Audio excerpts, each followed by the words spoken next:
rappeler que 85% des associations reposent sur le seul bénévolat.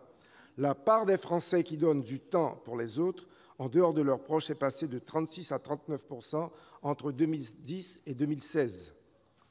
Il est de notre responsabilité de les appuyer, les soutenir et les accompagner, surtout dans ce contexte difficile. Vous savez, mes chers collègues, les difficultés que rencontrent les associations. Celles-ci sont de deux ordres.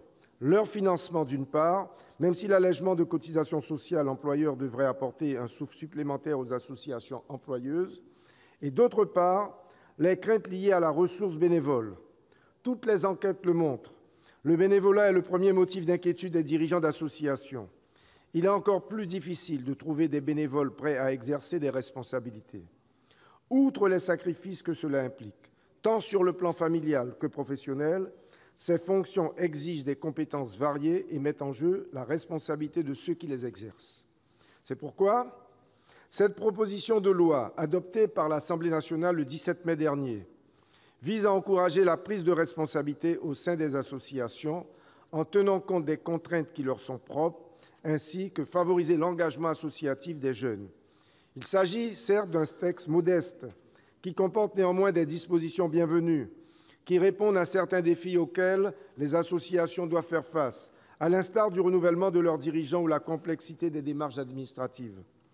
La Commission de la culture, de l'éducation et de la communication, qui m'a fait l'honneur de me désigner rapporteur, l'a adopté à l'unanimité. Elle n'a pas manqué de l'enrichir, toujours dans l'optique de lever les contraintes qui pèsent sur les associations et de faciliter l'engagement bénévole. L'article 1er vise à atténuer la responsabilité des dirigeants d'associations en cas de faute de gestion ayant conduit à la liquidation de l'association.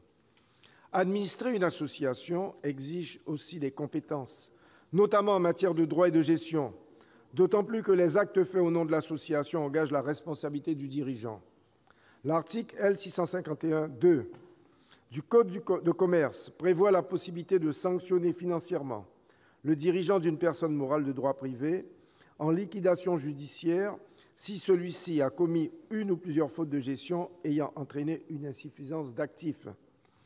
Afin de réduire le caractère infamant des procédures collectives et de ne pas encourager l'entrepreneuriat, la loi du 9 décembre 2016, dit Sapin II, prévoit que la simple négligence ne peut aboutir à engager la responsabilité du dirigeant, en précisant qu'il s'agissait d'une faute dans la gestion de la société.